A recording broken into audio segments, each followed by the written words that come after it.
নমস্কাৰ, মই আল্পনা বৰুৱা। স্বাগতম সকলোলৈ। মোৰ ভিডিঅ' এটাত এগৰাকী ভণ্টিয়ে কমেণ্ট কৰিছে, মই ক্ষীণ হয় বা মই ইণ্টাৰমিটেণ্ট ফাষ্টিং কৰিবলৈ অসুবিধা হ'ব, কাৰণ মই এনেই ক্ষীণ আৰু বেছিকৈ ক্ষীণাই যাম। সেইটো হয়, ক্ষীণমিন মানুহৰো ডায়েবেটিক থাকে, নথকা নহয়। ইণ্টাৰমিটেণ্ট ফাষ্টিং নকৰিলেও ডায়েবেটিছ ৰিভাৰ্ছ কৰিব পৰা যায়। ইণ্টাৰমিটেণ্ট ফাষ্টিঙে খুব বেছি অতি শীঘ্ৰে আপোনালোকৰ চুগাৰটো ডায়েবেটিছ ৰিভাৰ্ছ কৰিব পাৰিব। সেইটো বিষয়ে মই কৈ আছোঁ। ইণ্টাৰমিটেণ্ট ফাষ্টিং নকৰিলেও সেই ডায়েবেটিছ ৰিভাৰ্ছ কৰিব পৰা যায়, কাৰণ আমাৰ হাজবেণ্ডৰ ডায়েবেটিছ আছে। তেখেতেও বৰ্তমান ঔষধ সেৱন কৰি আছে, কিন্তু মই ক'বলৈ গ'লে লাজৰ কথা। ঘৰতে যেতিয়া মানুহগৰাকীয়ে এনেকুৱা ভিডিঅ' বনাই আছে, কিন্তু হাজবেণ্ডে ডায়েবেটিছৰ ঔষধ সেৱন কৰি আছে বুলি কৈছে। সেইটো কথাটো এনেকুৱা হৈছে, তেখেত বৰ্তমান মোৰ লগত নাথাকে। আমাৰ যিহেতু নতুনকৈ ঘৰ এখন বনাই আছোঁ, আমি কলনী কোৱাৰ্টাৰতহে আছোঁ। সেইটো কাৰণে মোৰ লগত যেতিয়া আছিল, তেখেত এতিয়াতো তাত আছেগৈ, তাতে থাকে, খাই বৈ তাতে। মোৰ লগত যেতিয়া আছিল, তেতিয়া কি হয়, মই যেতিয়া প্ৰথম আৰম্ভ কৰিছোঁ, তেখেতে ইমান গুৰুত্ব নাই দিয়া কথাটো, কি কৰিছে বুলি ভাবিছে। মই কিন্তু মোৰ টাৰ্গেটত পূৰা আছোঁ। মই মনটো বান্ধি ল'লোঁ, কৰিম। যেতিয়া মোৰ ৰিজাল্ট ভাল পালে, তেতিয়া তেখেতে লাহেকৈ বোলে, মোকো দিয়া, তোমাৰ খাদ্য গ্ৰহণ কৰোঁ। মই বোলো, আপুনি সঁচাকৈ কৰিবনে? অঁ, কৰিম। মই খালি ভোকত থাকিব নোৱাৰোঁ, মই ইণ্টাৰমিটেণ্ট ফাষ্টিং নকৰোঁ দেই বোলো। ঠিক আছে, নেলাগে কৰিবলৈ। মই বোলো আপোনাক বোলো এনেকৈ দিম, মোৰ দৰে খাদ্য আপোনাক দিম। তেনেকৈ মোৰ লগত থাকিলে। থকাৰ পিছত তেখেতে খুব সুন্দৰকৈ মোৰ লগত যেতিয়া আছিল বা 3 মাহলৈকে, তেতিয়া তেখেতে খুব সুন্দৰকৈ তেখেতৰ ডায়েবেটিছটো ঔষধ সেৱন নকৰাকৈ খুব সুন্দৰকৈ নিয়ন্ত্ৰণলৈ আহিছিল। ইণ্টাৰমিটেণ্ট ফাষ্টিং কৰা নাছিল যদিও। ইণ্টাৰমিটেণ্ট ফাষ্টিঙে অতি শীঘ্ৰে ডায়েবেটিছ নিয়ন্ত্ৰণ কৰে, আৰু ইণ্টাৰমিটেণ্ট ফাষ্টিং নকৰিলেও ডায়েবেটিছ ৰিভাৰ্ছ কৰিব পাৰি। সেইটো কাৰণে কৈছোঁ। তেখেতৰ খুব সুন্দৰ ৰিজাল্ট আহিছিল। তাৰপিছত এখেতৰ বৰ বেছি মন নাই ডায়েবেটিছ ৰিভাৰ্ছ কৰিব।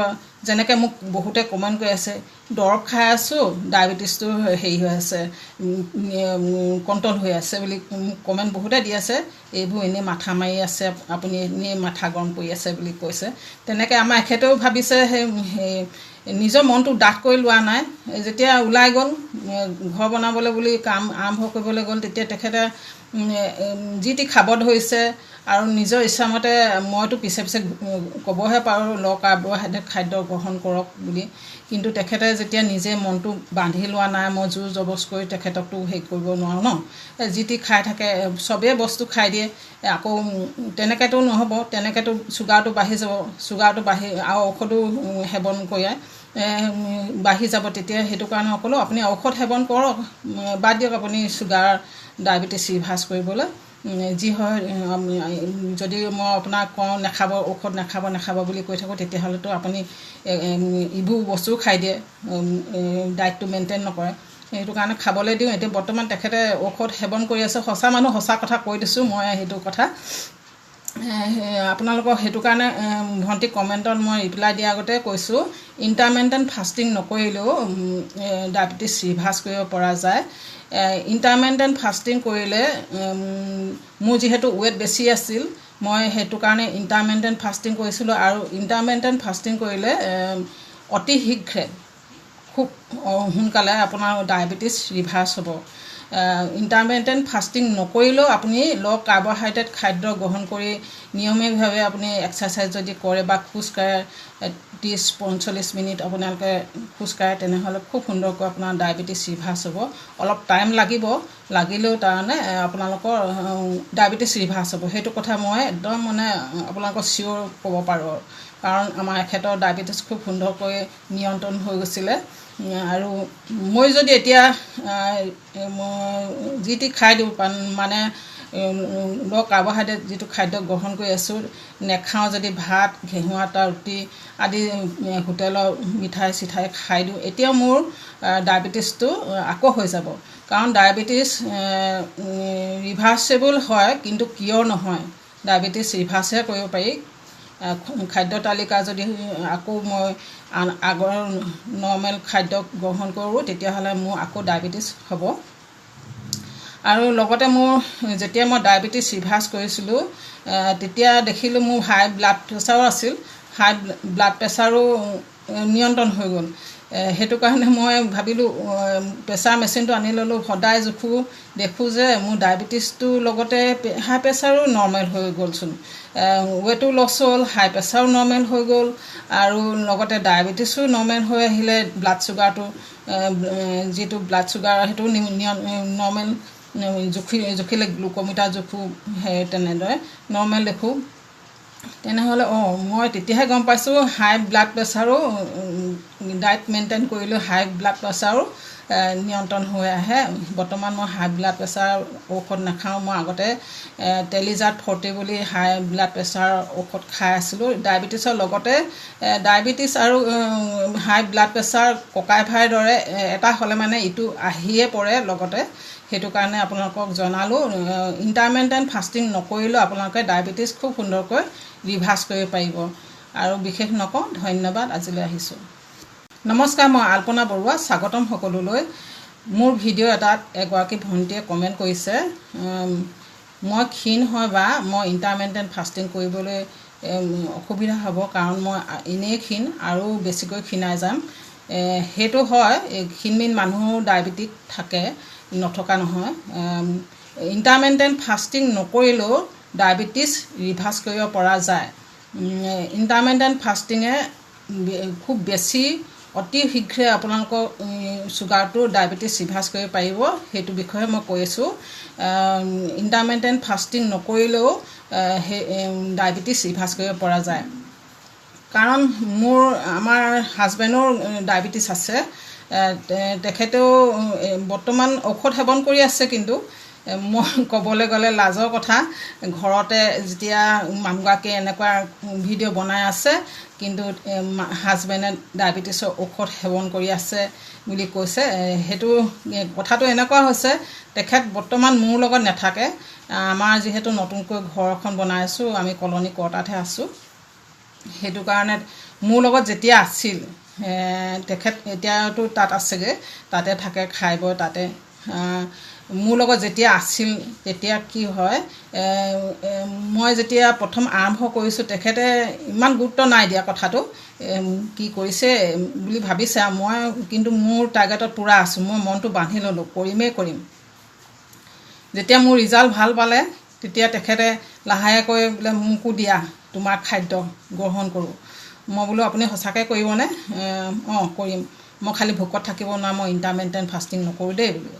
ঠিক আছে, নেলাগে কৰিবলৈ। মই বোলো আপোনাক বোলো এনেকৈ দিম, মোৰ দৰে খাদ্য আপোনাক দিম, তেনেকৈ মোৰ লগত থকাৰ পিছত তেখেতে খুব সুন্দৰকৈ মোৰ লগত যেতিয়া আছিল বা 3 মাহলৈকে, তেতিয়া তেখেতে খুব সুন্দৰকৈ তেখেতৰ ডায়েবেটিছটো ঔষধ সেৱন নকৰাকৈ খুব সুন্দৰকৈ নিয়ন্ত্ৰণলৈ আহিছিল। ইণ্টাৰমিটেণ্ট ফাষ্টিং কৰা নাছিল যদিও।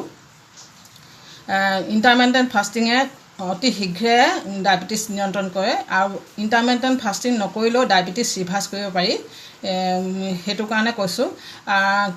তেখেতৰ খুব সুন্দৰ ৰিজাল্ট আহিছিল। তাৰপিছত এখেতৰ বৰ বেছি মন নাই ডায়েবেটিছ ৰিভাৰ্চ কৰিব।